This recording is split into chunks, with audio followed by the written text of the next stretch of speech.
아멘.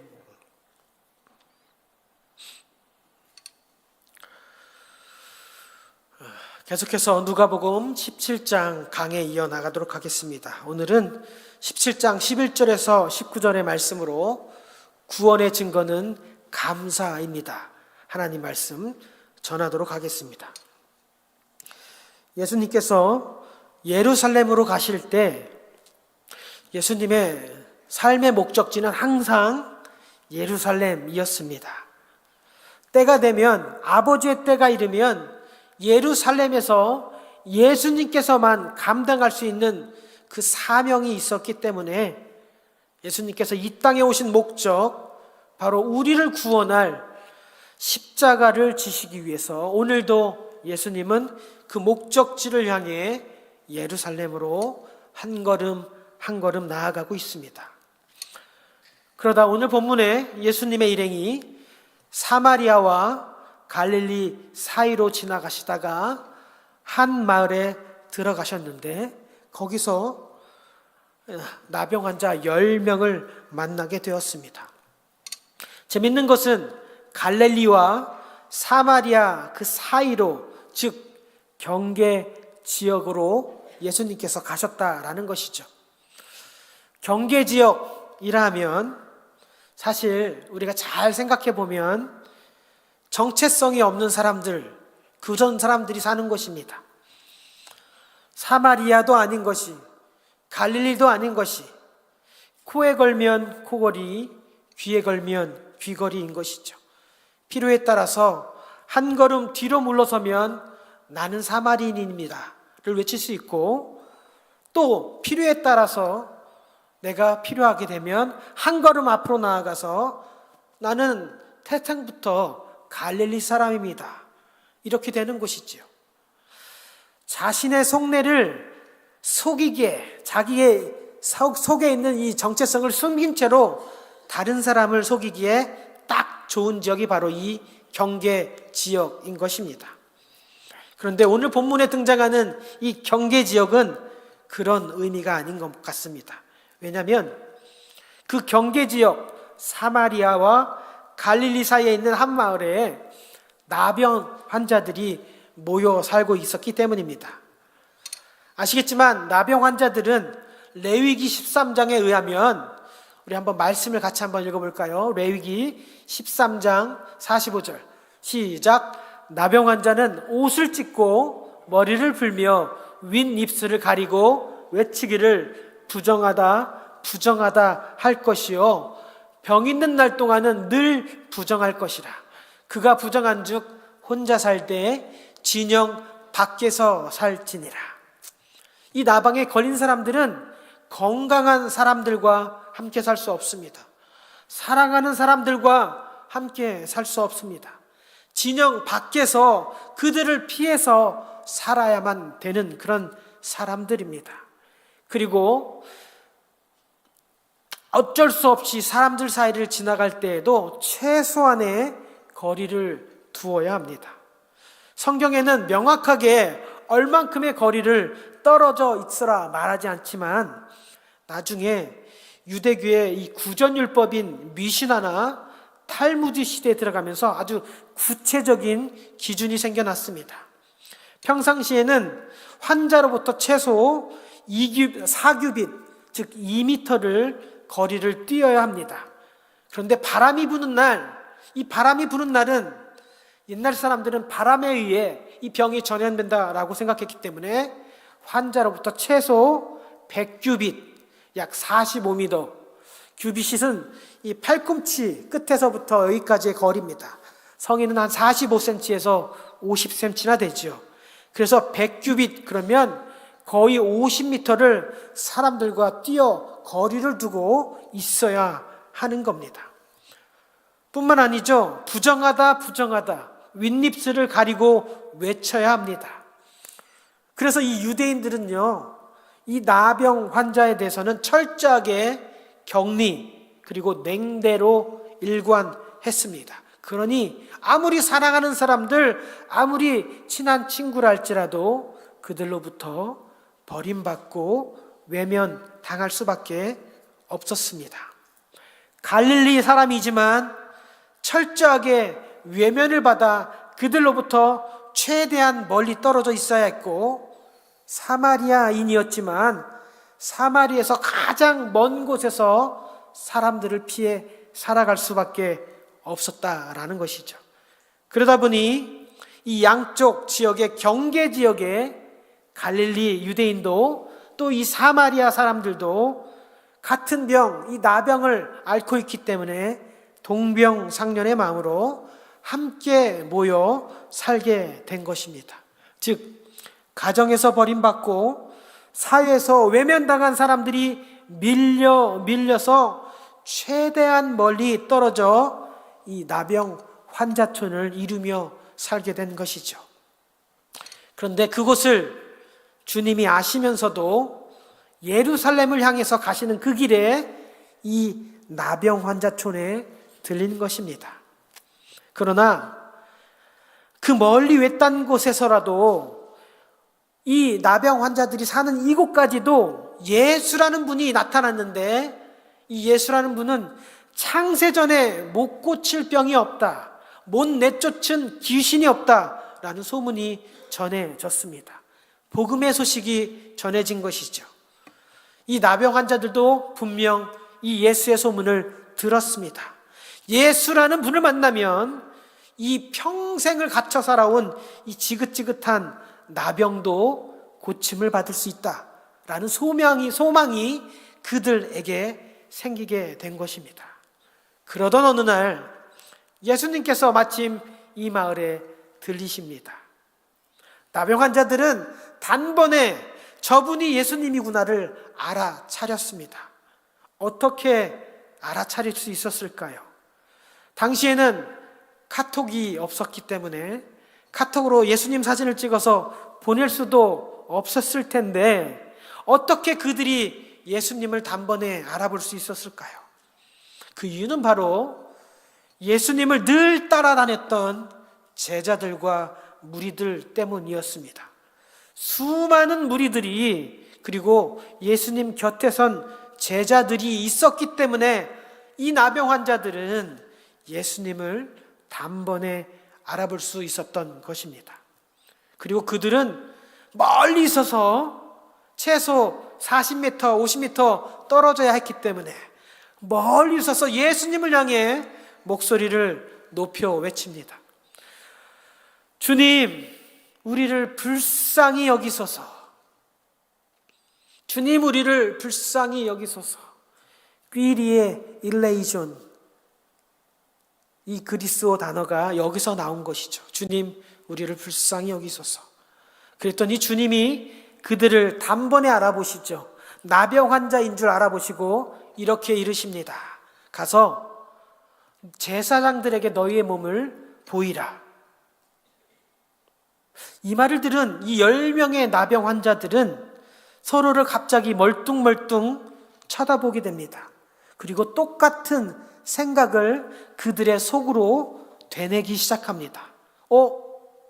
우리가 들었던 얘기랑 다른데, 우리가 전해 들었던 얘기에는, 이들이 전해 들었던 그 이야기는 누가복음 5장 13절에 나오는 이야기일 것입니다. 누가복음 5장 13절에 이렇게 예수님께서 나병 환자를 고쳐주셨지요. 예수께서 손을 내밀어 그에게 대시며 이르시되 내가 원하노니 깨끗함을 받으라 하신대 나병이 곧 떠나니라. 아니, 지금 예수님은 우리의 손에 손을 대지도 않았고 깨끗함을 받으라 이렇게 기도도 안 해주셨는데 그냥 우리더러 가서 제사장에게 우리의 몸을 보이라고? 아니, 먼저 고쳐주시고 우리의 몸이 깨끗하게 된 그 뒤에 제사장에게 가야 되는 것이 맞는 게 아닐까? 그들의 머릿속으로 알고 있던 내용과 달랐지만 이 10명의 나병 환자들은 너무나 간절한 나머지 그냥 예수님의 말씀대로 제사장을 향하여 발걸음을 향했습니다.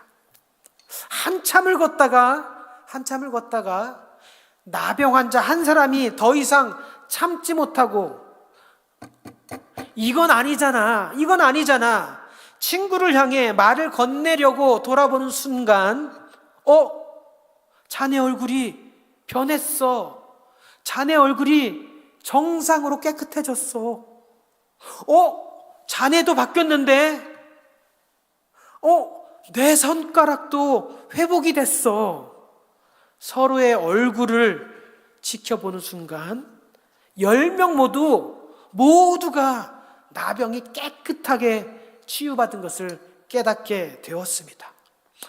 그냥 예수님의 말씀대로 제사장을 향하여 걸어가는 동안에 말씀대로 순종한 그들에게 치유의 은혜가 임한 것입니다. 예수님께서 이전에 나병 환자들을 어떻게 고치셨는지 그들은 이미 알고 있었지만 그들은 예수님께 그때처럼 우리에게도 안수하고 기도해서 고쳐주십시오 떼쓰지 않았습니다.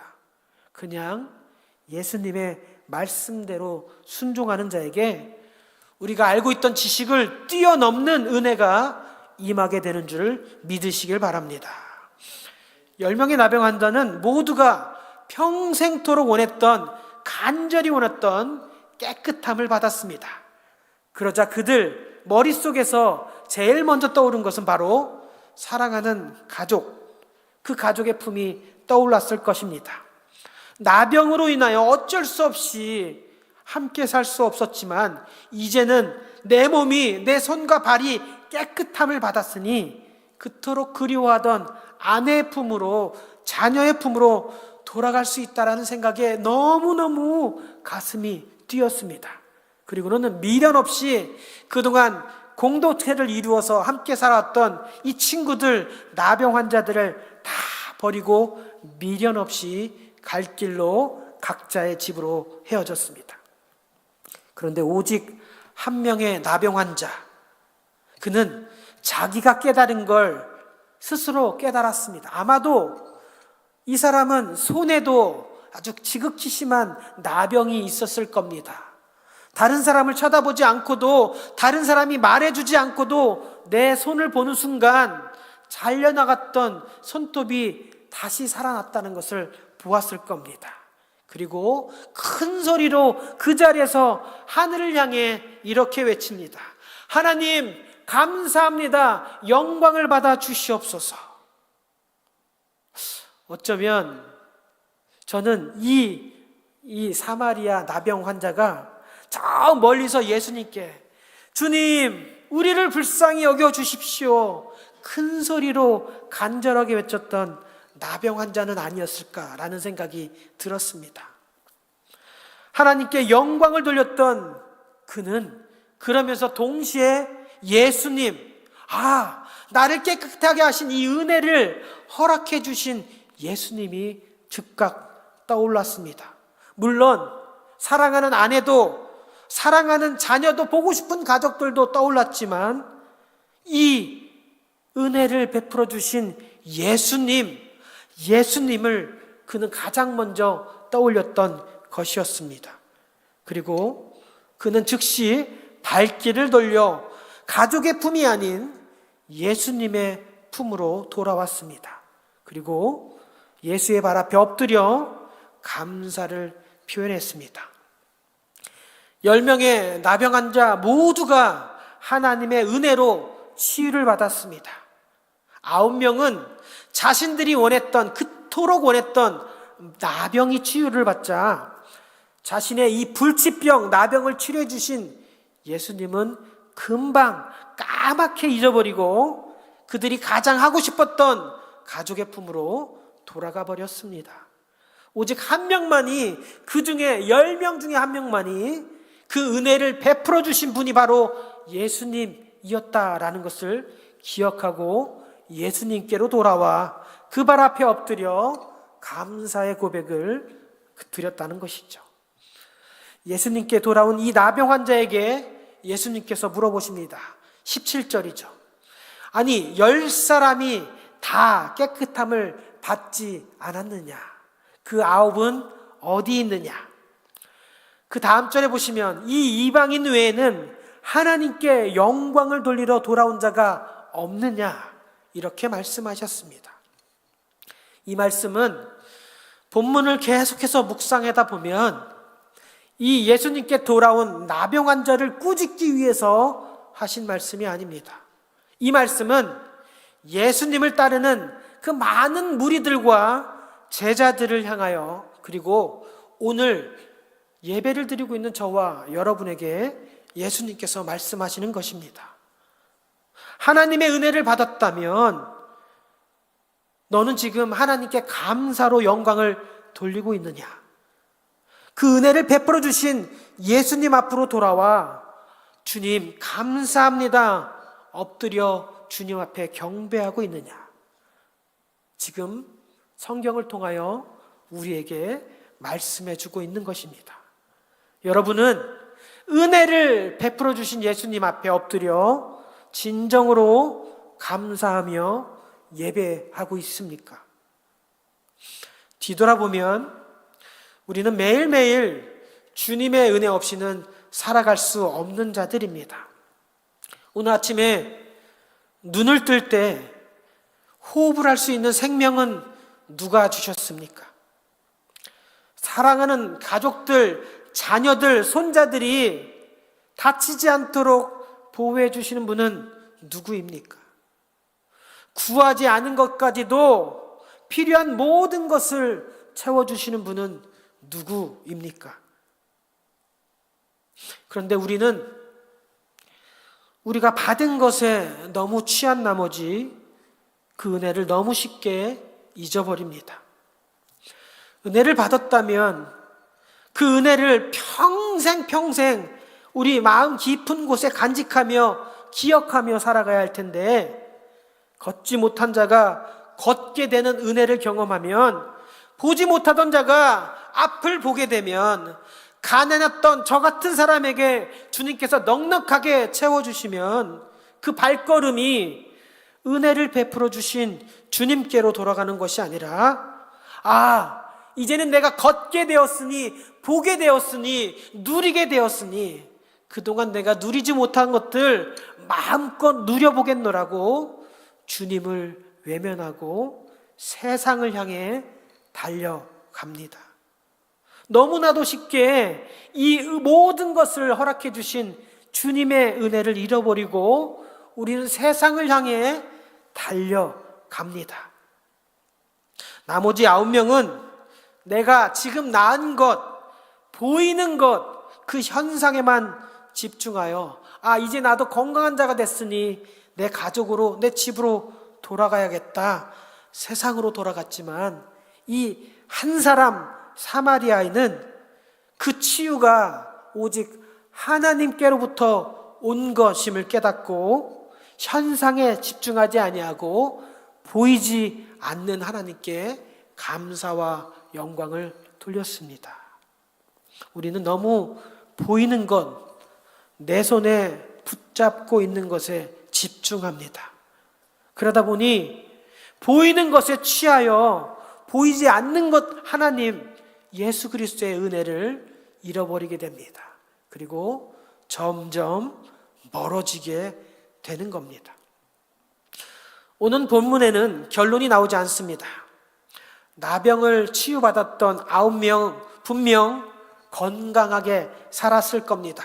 사랑하는 가족들과 함께 살았을 겁니다. 그러나 때가 되면 모두가 다 9명 전부 육신의 종말인 죽음을 맛보게 될 것입니다. 히브리서 9장 27절 우리 함께 읽겠습니다. 시작. 한번 죽는 것은 사람에게 정해진 것이요 그 후에는 심판이 있으리니. 그렇습니다. 우리는 모두 때가 되면 육신의 죽음을 맞이해야 됩니다. 그 누구도 이 심판에서 피할 자가 없습니다. 그러나 한 사람, 주님께로 돌아와 엎드려 경배했던 이 사마리아에는 그 9명이 듣지 못했던 주님의 음성을 듣습니다. 우리 19절 다시 한번 크게 읽겠습니다. 시작. 그에게 이르시되 일어나 가라, 내 믿음이 너를 구원하였느니라 하시더라. 은혜 받고 고침을 받은 9명은 듣지 못했던 내 믿음이 너를 구원하였느니라. 이 나병 환자 한 명만 구원을 얻게 되었다라는 것입니다. 나머지 9명의 종말은 육신의 죽음으로 끝났을 테지만 주님 앞에 돌아와서 그 은혜를 기억하고 돌아와서 감사하고 엎드려 경배했던 이 사마리인은 구원을 얻게 됩니다. 육신 이후에 영원한 생명을 얻게 된 것입니다. 저와 여러분, 이 자리에 앉아있는 우리 모두는 주님의 은혜를 받은 자들입니다. 오늘도 하나님의 은혜로 살아가지만 그 은혜가 긍휼이 풍성하신 하나님으로부터 왔음을 인정하고 감사로 고백하는 사람은 그리 많이 있지 않습니다. 적어도 나는 하나님의 백성입니다. 나는 하나님의 자녀입니다. 구원받은 성도의 삶에는 이런 감사의 고백이 있어야 될 것입니다. 감사를 고백하는 모든 사람이 구원을 받은 것은 아니겠지만 저와 여러분처럼 구원을 받은 사람들의 삶 속에는 그 하나님의 은혜를 기억하면서 끊임없이 감사의 고백이 계속해서 고백되어져야 될 것입니다. 여러분의 삶에는 하나님에 대한 감사의 고백이 있습니까? 혹시 잊어버렸던 하나님의 은혜가 오늘 지금 떠오르신다면 괜찮습니다. 지금이라도 주님 앞에 엎드려서 고백하시면 됩니다. 주님, 제가 여태껏 잊고 살았지만 저를 구원해 주신 그 은혜 제가 고백합니다. 주님, 감사합니다. 주님, 사랑합니다. 그 은혜 잊지 않고 이제는 온전한 주의 자녀로 주의 은혜 받은 자로 살아가겠습니다. 이렇게 나를 통하여 내 입술의 고백을 통하여 하나님께 영광을 돌리시고 은혜 주심을 감사하며 고백하는, 그리고 이제는 온전한 하나님의 자녀로 내게 주신 이 거룩한 생명, 세상 가운데 아직도 알지 못하는 하나님의 사랑을 알지 못하는 사람들에게 내가 하나님의 은혜와 거룩한 생명을 나누겠습니다. 전하겠습니다. 믿음으로 고백하시면서 다가올 일주일의 삶을 살아갈 수 있는 저와 여러분이 되시길 예수님의 이름으로 축원합니다. 기도하겠습니다.